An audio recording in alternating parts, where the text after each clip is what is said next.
Hello again and welcome to MSHA University at mshau.com, your training and education resource for miners and mining contractors. Today we're going to offer some tips on how to avoid MSHA's 10 most common mining citations. But before we get started, you'll want to go to mshau.com for additional resources and to locate the article that this video is based on. So let's get started. Each MSHA citation aligns with a section of the federal standards. Here are the 10 most common. Number 1, accumulation of combustible materials. Number 2, moving machine parts. Number 3, electrical conductors.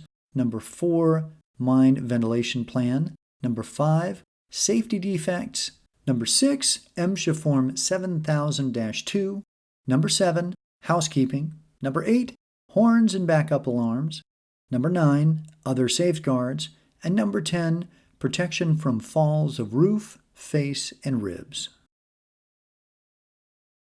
Now we'll go through each of the citations in a bit more detail. We'll provide a quote directly from the MSHA regulation that aligns with the citation, and we'll also provide some best practices for each. Number 1.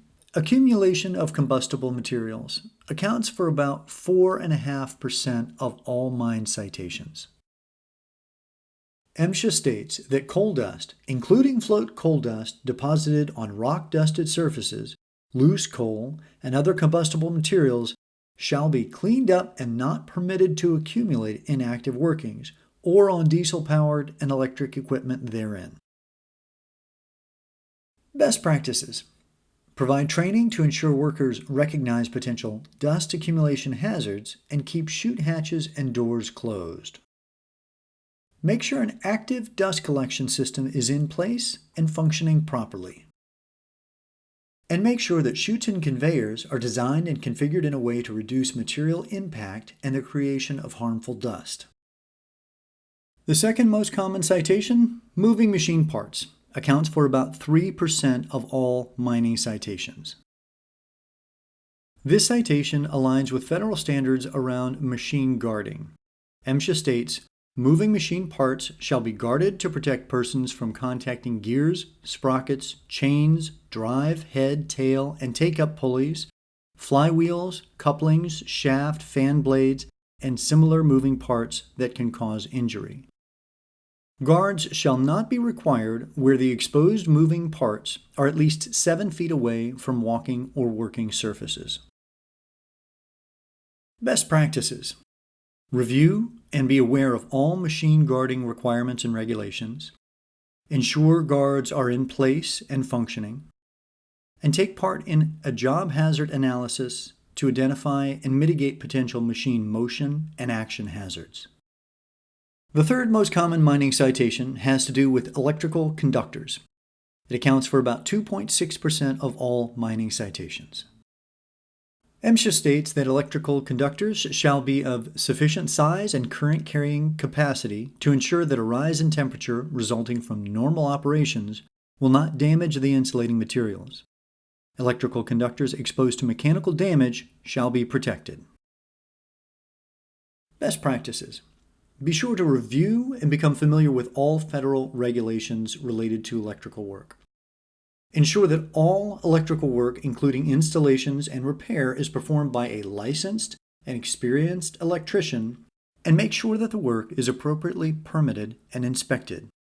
The fourth most common mining citation has to do with submission and approval of your mine ventilation plan. It accounts for about 2% of all mining citations. MSHA states that each operator shall develop and follow a ventilation plan approved by the district manager. The plan shall be designed to control methane and respirable dust and shall be suitable to the conditions and mining system at the mine. The ventilation plan shall consist of 2 parts, the plan content and the ventilation map. Best practices. Ensure mine ventilation plans are documented, approved, and effectively perform safety functions including providing breathable air to miners, aiding in dust suppression to protect miners from inhaling hazardous dust and reduce the risk of explosion, as well as removing toxic and explosive gases such as methane.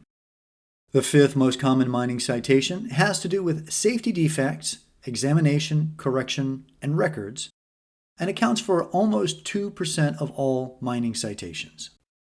In the regulation, MSHA states that defects on any equipment, machinery, and tools that affect safety shall be corrected in a timely manner to prevent the creation of a hazard to persons.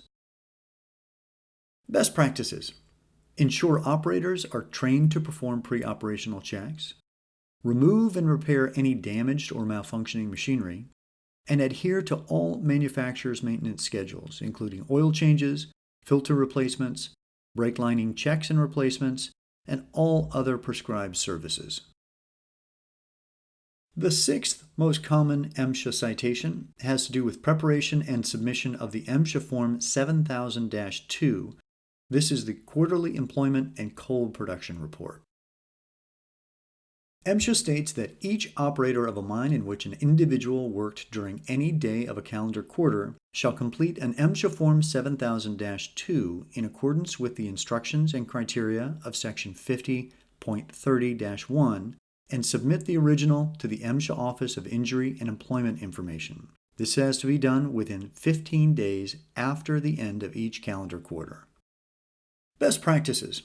Be sure to review MSHA documentation requirements and adhere to them.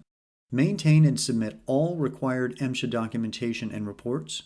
Set and use calendar reminders, and employ knowledgeable and detail-oriented staff members to help with documentation. The seventh most common MSHA citation, housekeeping, accounts for almost 2% of all MSHA citations. This one's very straightforward. MSHA says workplaces, passageways, storage rooms, and service rooms shall be kept clean and orderly. Best practices. Set and enforce housekeeping policies. Perform regular pre-shift housekeeping inspections. Ensure tools and equipment are returned to storage each time after use. And keep walkways, stairs, and exits clear. The eighth most common MSHA citation, horns and backup alarms, accounts for about 1.7% of all citations. MSHA states that manually operated horns and other audible warning devices provided on self-propelled mobile equipment as a safety feature shall be maintained in functional condition. Best practices. Train operators to perform pre-operational checks to ensure equipment and all safety features are functioning properly. Train operators and pedestrians on communication and right-of-way protocols. Ensure communication equipment functions properly, including radios and lights. Keep everyone up to date on traffic patterns and active mining areas. The ninth most common MSHA citation is classified as Other Safeguards and accounts for about 1.6% of all citations. MSHA specifies that other safeguards adequate in the judgment of an authorized representative of the Secretary to minimize hazards with respect to transportation of men and materials shall be provided. This effectively means that this particular regulation and any associated citations have to do with safety measures around human transport equipment. Best practices. Ensure personnel transport equipment meets all safety standards.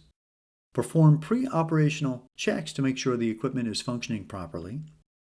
Ensure all safety devices are in place, operational, and used during operation. And never exceed capacity for personnel transport. And finally, the 10th most common MSHA citation has to do with protection from falls of roof, face, and ribs. Accounts for about 1.6% of all citations.